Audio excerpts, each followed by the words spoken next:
Well, when someone passes away, their estate often needs to go through probate. This can oftentimes be a consuming and expensive process. Joining us now to discuss probate and some of the alternatives available is Paul Lindsey of MacMillan Estate Planning. Thank you so much for being here, Paul.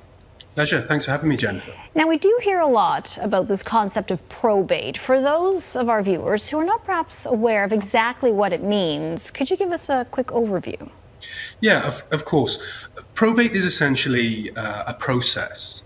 It involves somebody making an application to court to assume formal responsibility to deal with someone's estate after they've died. Now, this isn't something that is exclusively for the ultra wealthy or anything like that. The general rule of thumb is that if you have assets, perhaps cash, in your name, with a value of maybe more than $35,000, or if you own real estate, chances are your estate will have to be probated. Now, when that person makes the application to court and they are given that ability to deal with your estate, they are then faced with a glut of different jobs that they have to do. They have to dealing with your tax affairs. They have to make that application to court that I mentioned. And it could even be some fairly mundane things like ensuring that your property is cleared, that pets are rehomed.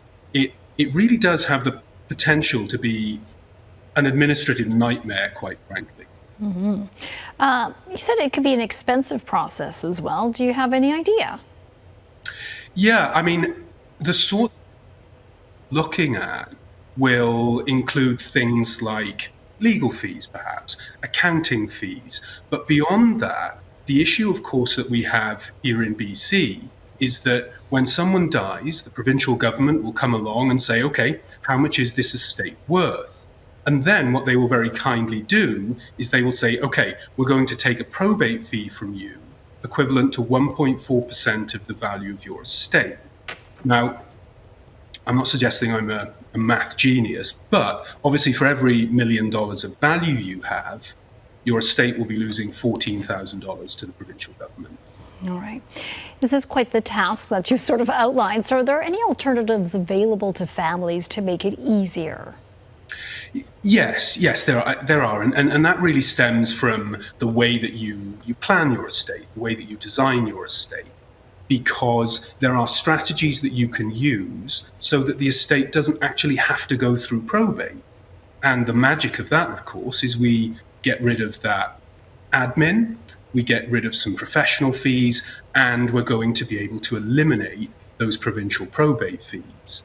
Some of the things that we will typically use to do that might be the use of a lifetime trust, or it could be a suitable investment vehicle, or even something like a private will. So there are definitely options. It's just about getting ahead of the game, I suppose, and planning it during your lifetime. Well, thank you so much for this quick Probate 101. We do appreciate your time. That's Paul Lindsey joining us, MacMillan Estate Planning. Have a great weekend. Thank you. Thank you, Jennifer.